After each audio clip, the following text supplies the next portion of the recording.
Yo.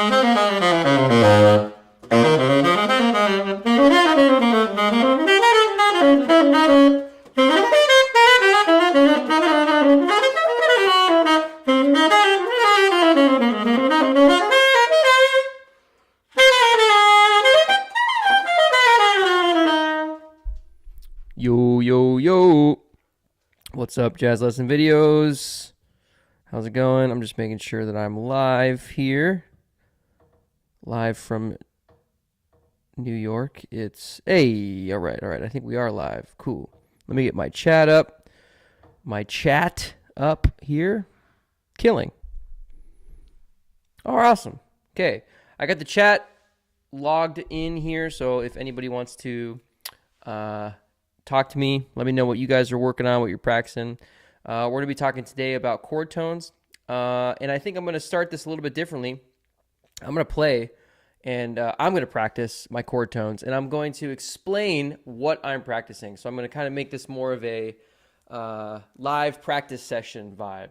And you guys can ask me about what I'm practicing, how I'm practicing, what I'm thinking about, and it's all going to be based on chord tones and this chord tone etude book. And if you've been in any of my live sessions before, or live streams, or any lessons privately with me, you know that I am a huge practicer of writing etudes, themed etudes. How am I going to be able to navigate through changes in a themed way?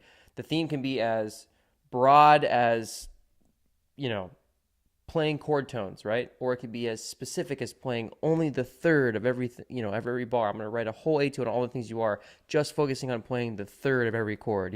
It can be very specific or very broad, but I love being able to write etudes for myself, either down on paper or just by memory, when I'm shedding. So this is kind of the way I like to practice. So let's pick a different tune than All the Things You Are. I play All the Things You Are a lot. Let's do On Green Dolphin Street. It's another classic. So this is in concert pitch here. Actually, no, it's not. There we go. Yeah. So this is the B flat chart. I usually play in E flat. I know some people play it in C, but usually, so I'm going to pretend like this is a brand new tune for me, and I'm just learning it. So I'll listen to a recording. Obviously, if it's a pre-recorded song, as Green Dolphin Street is, I like to listen to it a couple times, see what the melody is, see what the vibe of the tune is, the form, whatnot. And then learn the melody, obviously, but we're just talking about soloing right now. So from a navigating the chord changes and soloing perspective, I like to just work on, harmonically going through the tune like a bass player. That's my first step. So my 1, 3, 5s, and 7s.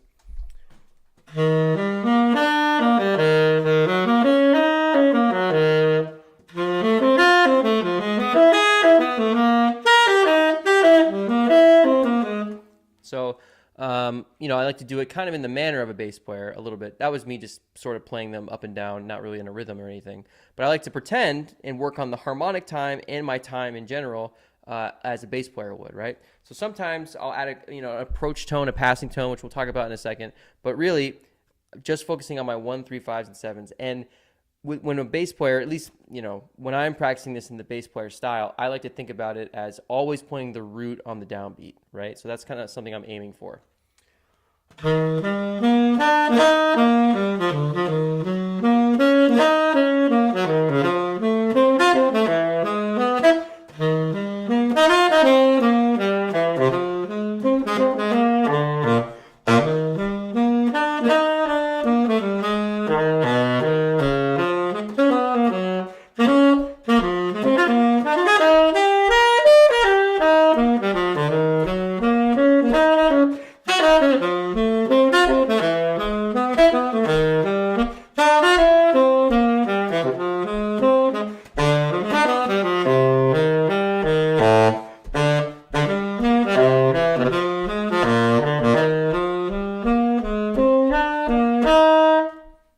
Just focusing on my chord tones. Then I like to give myself little themed games on saying, I'm going to play a solo now and just think about starting on the third of every chord.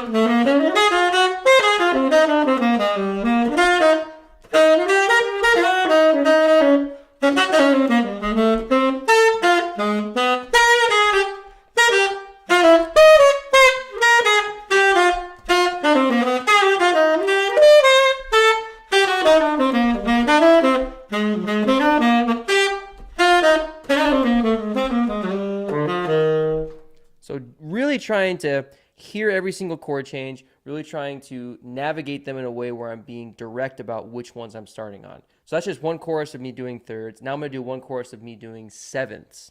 One, just starting on every seventh. 1, 2, I want,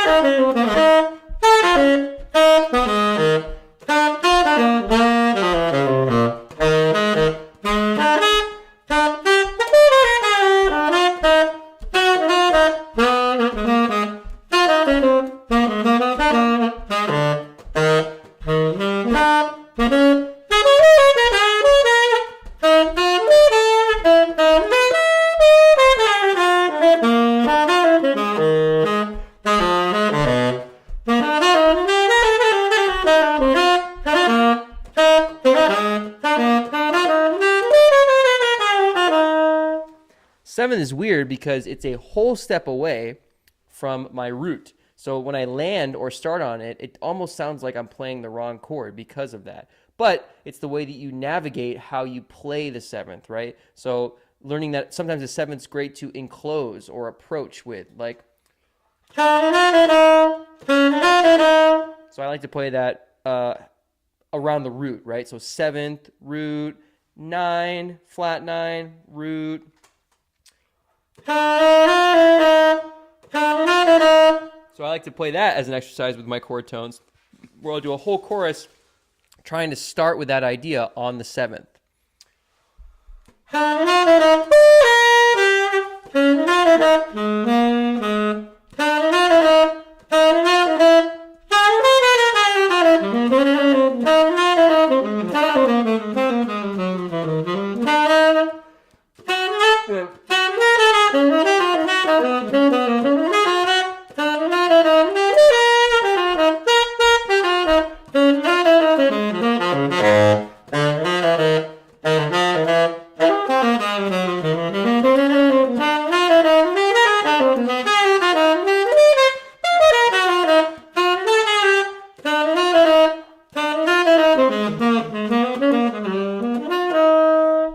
So keeping that shape going through a whole chorus. And, you know, again, with this etude writing exercise, I'm not trying to necessarily sound like I would play a solo in real life, right? It's an exercise designed to be for something, to practice, to get better at something, right? And in this case, I'm trying to get more flexible and more melodic with my chord tones, right? So let's look at our resource here. This is 30 chord tone solos.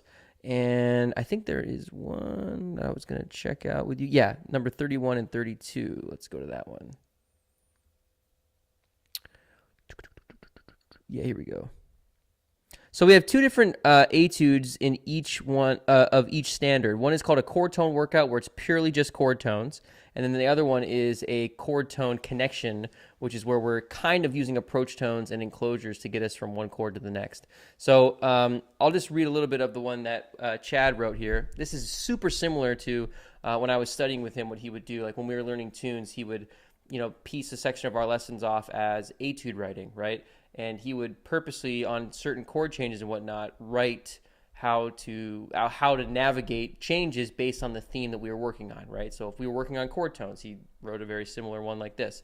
If we're working on pentatonics, he wrote a very similar, you know, etude on pentatonics, like the pentatonic resources that we have. So it was really cool to watch him write that in person, and it taught me how to be able to practice kind of in this defined and very efficient way, right? So yeah, I'm just going to read a little bit of this for you guys. 1, 2, 1, 2, 3.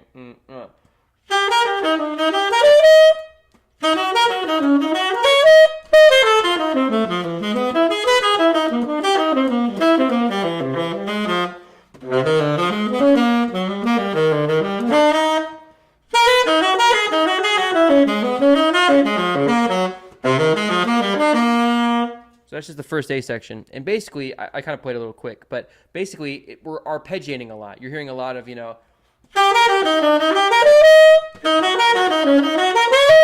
right? That's all just arpeggiating.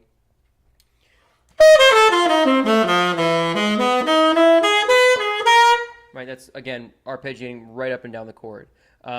So as it gets a little trickier with the progressions, you know, like different keys, like, you know, a 2-5-1 to A-flat major is pretty tough.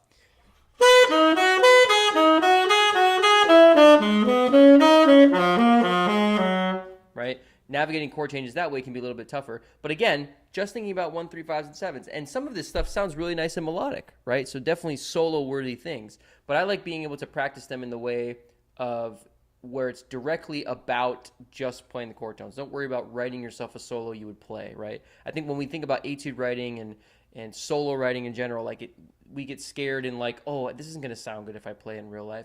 It's designed for the practice room, right? It's designed to help us get better at this chord tone soloing. So similar to the exercises I talked about at the beginning, like playing and improvising off the third, what I was doing a lot when I was studying with Chad, and he was very strong about, was you got to improvise with this vocabulary, right? So even if I'm not going to necessarily play all these ideas in a solo, I like to improvise off of them, right? Because I know that it's getting a task done. I know that it's helping me get better at something.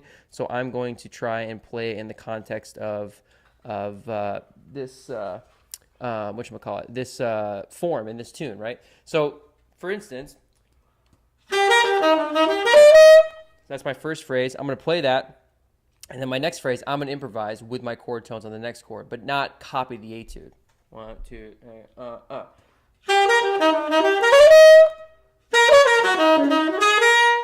right? In the style of it, but not copying it.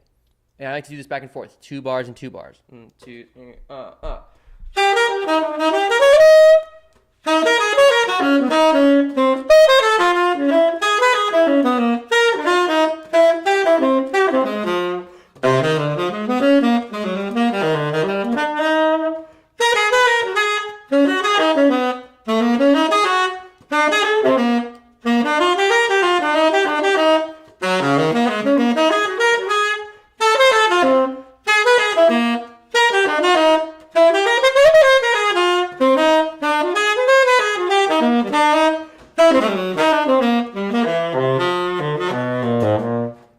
and so on, right? But I'm practicing with my chord tones. That is the goal. And improvising with them. And what's cool is like some of the phrases that we can play with just chord tones, because the saxophone's a really interesting instrument that you can octave displace with. You can get a lot of different sounds out just by playing 5 notes in different areas, right? Sometimes the 9 is considered a chord tone too. So if I octave displace,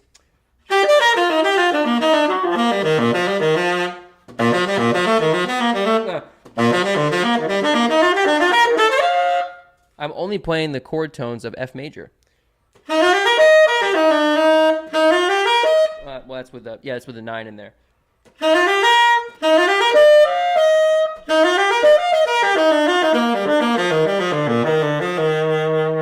So if you get that 9 in there, it gets a very pentatonic sound, right?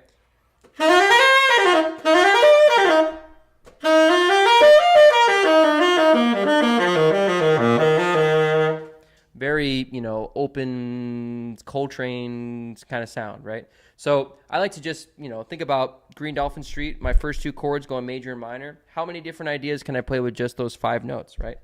So on the piano, I'll like...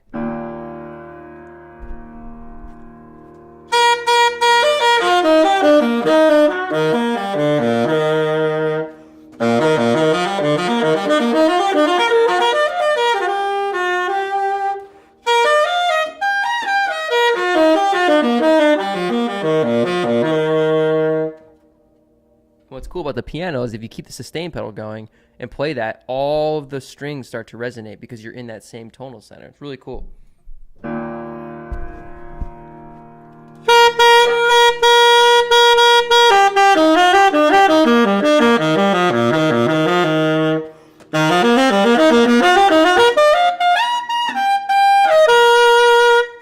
Right? So I'm just improvising with 5 notes. Then I go on to the next chord, play my minor chord, get that minor third.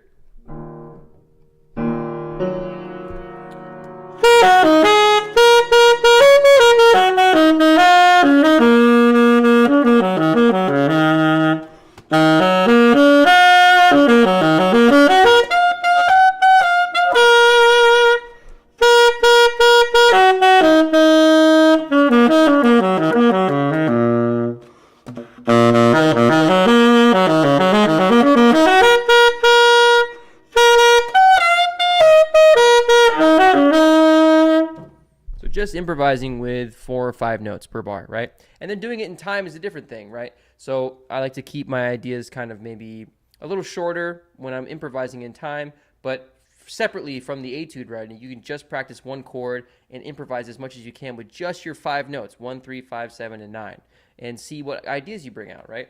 And then you go back to the tune and you try and play it in time and feel a little bit more comfortable using just those ideas.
So I would add a couple approach tones per bar, right? Sometimes a C sharp to C, a B natural to B flat.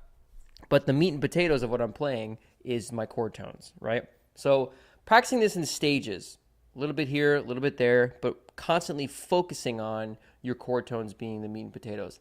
And sometimes just telling yourself that I'm going to start every line on the third. Doesn't matter where I end, doesn't matter what, but I'm just starting on the third, right? That's a great exercise. Or starting on the fifth. You can do the same thing. I'm only going to end on the third. I'm only going to end on the root. I'm only going to end on the seventh or the fifth, whatever. But giving yourself games where the chord tone is the focus. Everything else can kind of be, ebb and flow through, but then the chord tone is the focus. So I'll do another chorus or two where I'm thinking about starting every line on the root and ending every line on the third. 2, 1,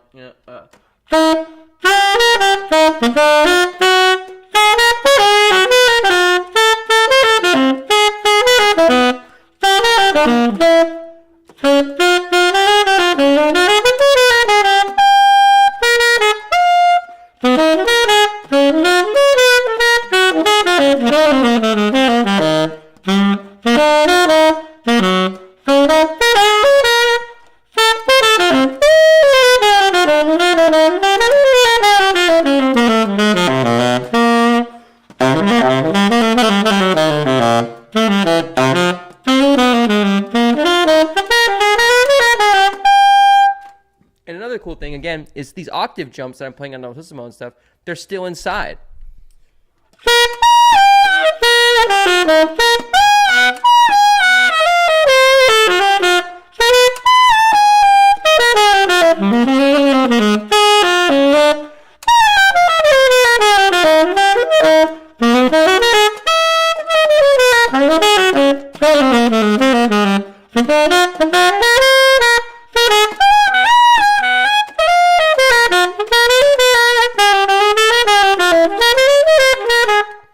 I'm just aiming for chord tones that are in my altissimo. So the chord tones are still the focus of what I'm playing. I'm just kind of, doing them in as many different ways as I can. And I think that's a great way to practice one concept is how can I make the most out of this one concept? And a lot of people think that chord tones can be kind of like an elementary or like first level foundational thing. And what, obviously to learn the chord tones first is very important. Of a tune or like when you're just learning this music, but also like thinking about them as ways of making yourself, be more creative with a limited amount of notes. And that's why I love playing pentatonic scales because, you can make any pentatonic scale work over any chord with a certain amount of, degrees moved around here or there. But for me, it makes me focus on the melody more than the notes because I have less options, right? And I think the same thing with chord tones, especially when you add the 9 in there. You've basically created a pentatonic scale.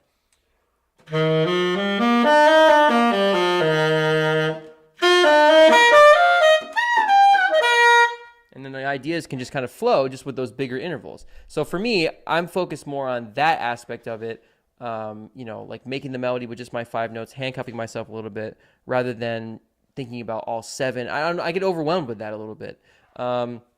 And then when it comes to voice leading with chord tones, it's great to just practice approach tones a half step above and a half step below every chord tone. So you can play exercises like this. Just playing a half step below every chord tone.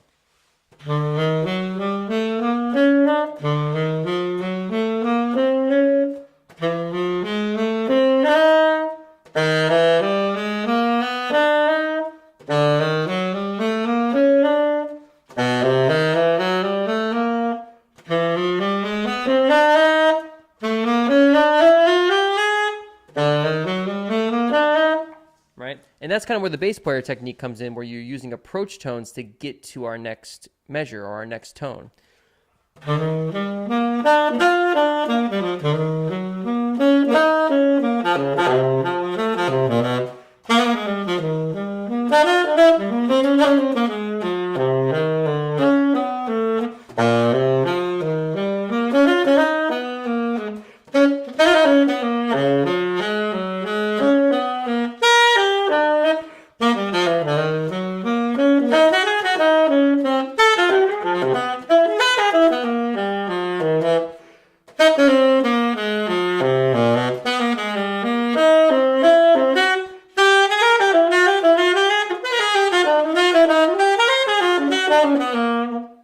To do too, back to the training with myself, is I'll play a couple measures of the bass line, a couple measures of my solo, right?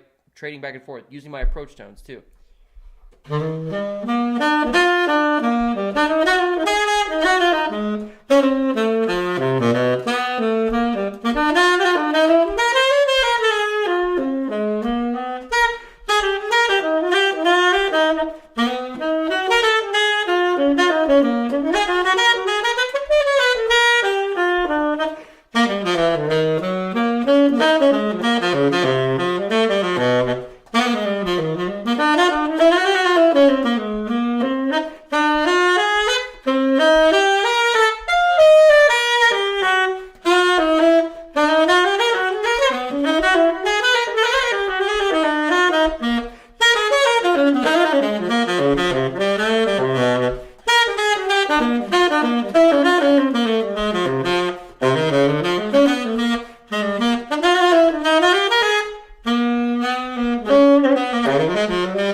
We just had a video go up of On Green Dolphin Street with Coltrane and the same recording session where Coltrane and Stan Getz are playing together.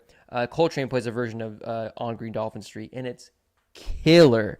Just made me think about practicing like this, made me think about that. But yeah, so this is the kind of vibe, being able to play more of these chord tones on downbeats and just practicing with different games with yourself, like starting just on the third, playing a bass line technique, playing an etude where you trade with yourself over the etude. What's great about this book, by the way, I should also mention that if you are interested in this book, you can use the code CHORD5. I believe it's in the description. Let me check here. Yeah, CHORD5 for $5 off this etude book, if you want to check it out. Is a good resource to have. I've learned a lot of these etudes over the years, they have all of the great jazz standards that we play. Well, not all of them, but 30 of them. All the Things You Are. This is just the blues. Confirmation, Days of Wines and Roses, Donna Lee, Just Friends, Rhythm Changes, Some of Me. I think that's But Not For Me. Or no, that's All of Me. Sorry. What is this feeling entitled? Yeah, what is this thing called? Love, Out of Nowhere, Autumn Leaves, Lady Bird, Before You've Left. Oh, maybe before you left, that's got to be. You left. I don't know. In the comments, let me know what you think that is. Sell by Starlight, and then Green Dolphin Street, which on the green porcelain highway is awesome. Yeah, so out of somewhere. These names are so good. Before you left. Oh, is that after you gone? Maybe. Yeah, maybe that's what it is. But anyway. Oh yeah, and I also should mention these chord tone connection etudes. So these are meant to show us how to use some of those approach tones I was just talking about more in the improvising way, right? So you can see that we have some accidentals here that are not in our chord tones of F major. So for example, after you've gone. Yeah, thank you, Colin. Appreciate it.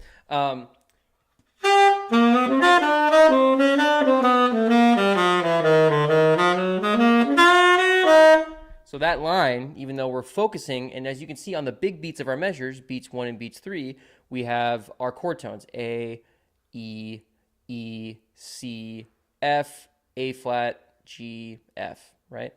And then B natural here, F sharp here, F sharp here, C natural, C natural. So again, the main focus of this is, chord tones on downbeats.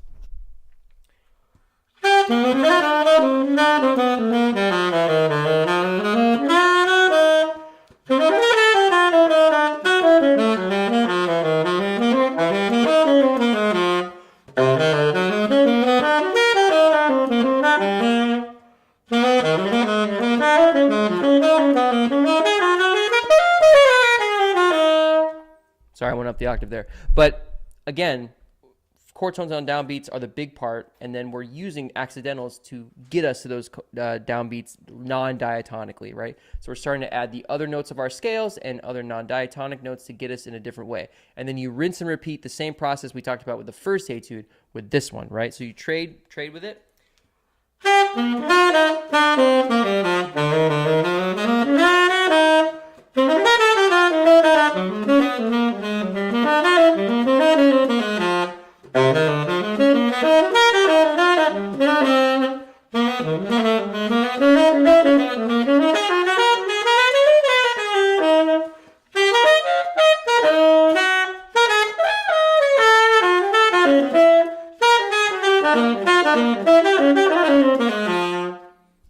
I remember I was practicing these for hours and hours and hours, trying to get better at navigating the chord changes. And what's really cool is the more you practice this way, the more it starts to feel like you can play a tune better, quicker, right? And I will say that, like, not only the harmonic time will get better, but also your time in general will get better because you're aiming for the right notes at the right resolution points. That's a big thing.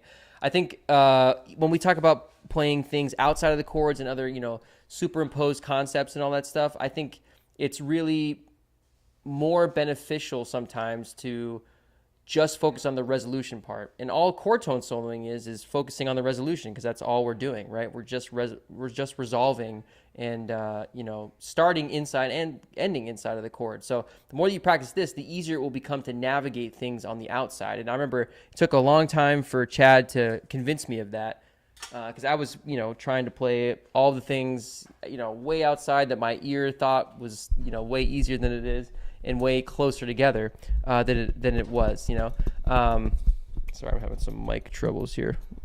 But yeah, so like thinking about all these chord tone exercises as less of a way of just sounding kind of vanilla and more of a way of just learning how to navigate things more naturally and giving your ear a better sense as to what the song sounds like, so that the further you step away, your ear is still really grounded in the harmony. Come on, microphone. Dude. Sorry about this. Here we go. Yeah, okay. So, practicing in this way can be for multiple different things, practicing chord tones in general. And, tunes like that get harder, like giant steps. If we look at those changes. Whoops, totally misspelled that. There we go. When we're going into different sequences, just practicing the same techniques, right? Bass lines and chord tones on downbeats. And I remember you can, like I said, play a game with yourself where you purposely start and end on chord tones. And then in the middle, Don't worry about what you're playing as much. Just try and connect those ideas.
So, harder tunes with harder changes still have the same 4 chord tones, right? So I like to base my improvising, especially when I'm first learning it, just on playing my chord tones on downbeats, right? And maybe handcuff yourself. Every 2 bars, you have to play the third, right? That's a good way of doing it.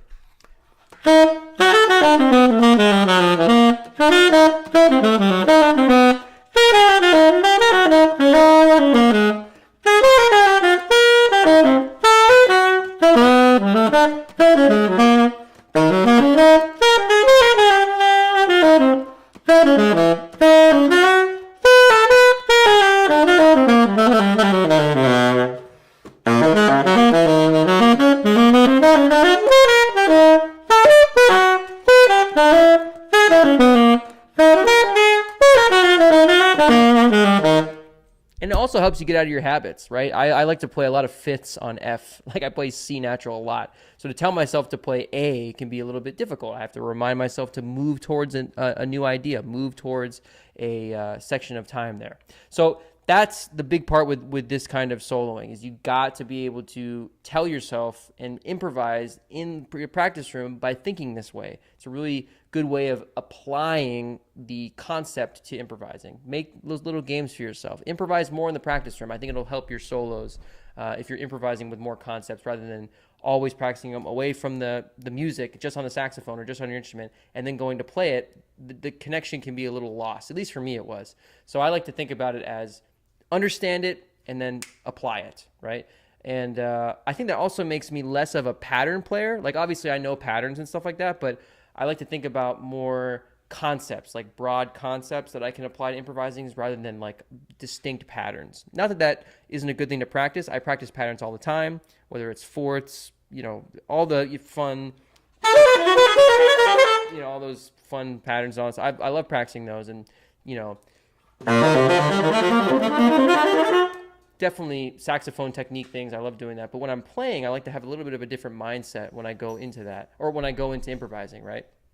I like to think a little bit broader, even if it's a chord tone thing, which is kind of has to be specific, right? You have to know where to land and what to start on, but still thinking about it from more of an improvising perspective and not a pattern perspective. I like to practice more with that in mind rather than a pattern in mind or a specific exercise, right? I like to make it a little bit broader. Let me try that again on giant steps. I'm just going to start on the third.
Yeah, that tune always gives me a hard time.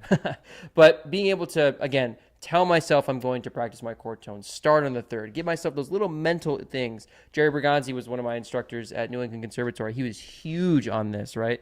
Every lesson that I had with him, I come into my lesson and he would always start my lesson with, "What can I help you with today?" It's so cool. And anything that we would work on conceptually, he would always have me play it in like little improvised games, "Ryan, I just want you to play 5 notes the entire time during this entire chorus of Solar," or "I only want you to play with the syllable strawberry," or "I only want you to play with the syllable Miles Davis," like all these different kinds of little improvised games. Only play the flat third on every downbeat of the dominant chords, little things like that. And it completely expanded my mind to try new things in the practice room, new ideas, trying to play in and outside of the chord in new ways, just like kind of opening my mind to different concepts and techniques that I could practice like this, and then hopefully it comes out on the bandstand when I'm playing. So remember to download the 30 Chord Tones Etude book. This has a ton of information. Basically, everything that I've talked about is just written down into this book, which is really great. Definitely check this out, and remember to use the code Chord5, for $5 off your purchase, and you can download it in the description below. And we do this once a week. We do these live streams once a week, so come out and hang with me, and I'm excited about doing these more often with you guys. And before I split, I know we have one comment here. Thank you, Colin, for reminding me it was after you gone. But if anybody has any questions, comments, I'm definitely down to answer them for the last couple minutes here. Just let me know what you guys, are thinking about.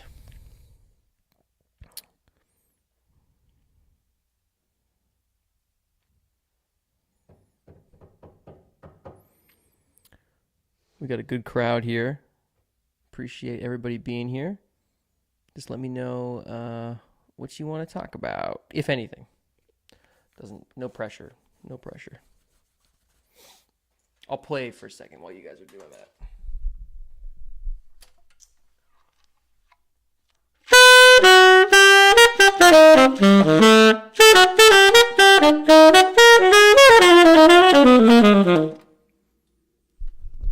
I think the link in the comment is down. Okay, let me fix that. So sorry. Oh, man. Interesting. Okay. Let me, thank you for telling me. Let me redo that. I'm just going to put it in the chat.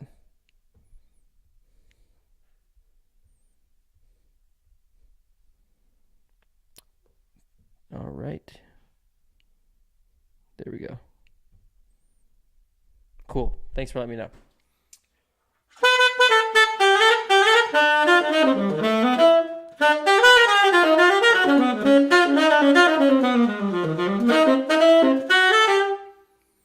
Yeah.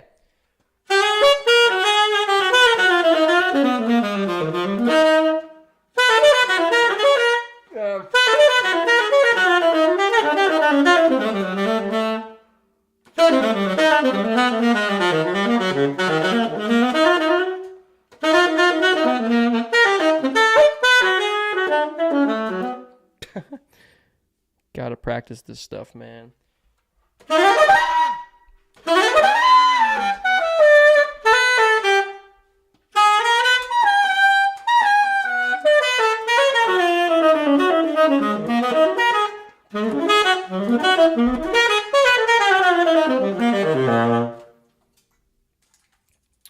Also, if the chord tone, if the chord 5 doesn't work, you can use RD5 as well. I'll put that in the chat.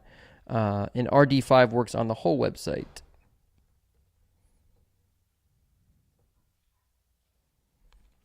Cool.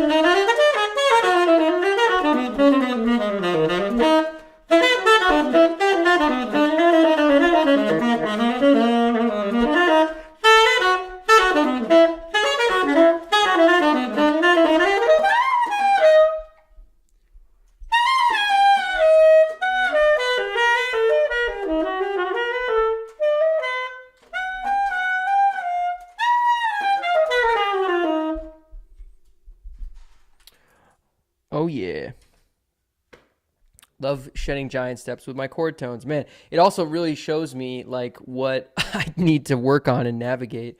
And sometimes, we have chords that are way better, that we're more comfortable in than others. And I think going back to what I was doing on Green Dolphin Street earlier, like what I like to practice with just my chord tones is just to pedal on the piano, maybe if I'm struggling on D flat, right? I'll just pedal, an open fifth on the piano.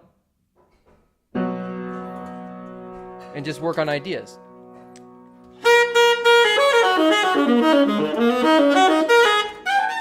Good.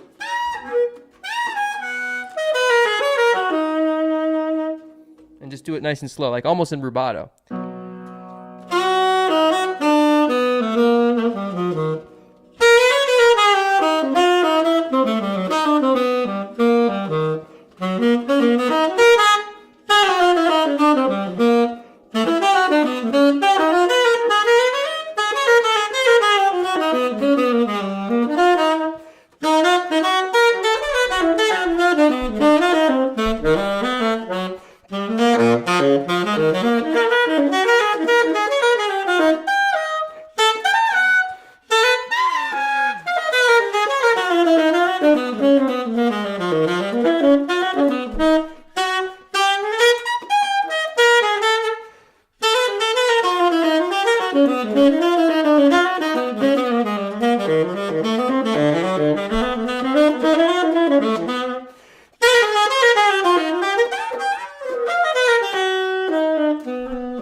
And so on.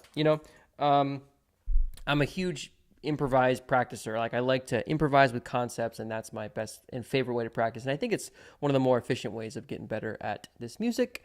Thank you all for being here. Thanks for joining me. Really had fun shedding with you today and talking about chord tones. Remember to download this book in the description or the chat and use code CHORD5 or RD5 at checkout so you can get that $5 off. I'll be back on next week. See you next week for another live stream. And check out those books on jazzlessonsvideos.com. All right. Have a good night, everybody.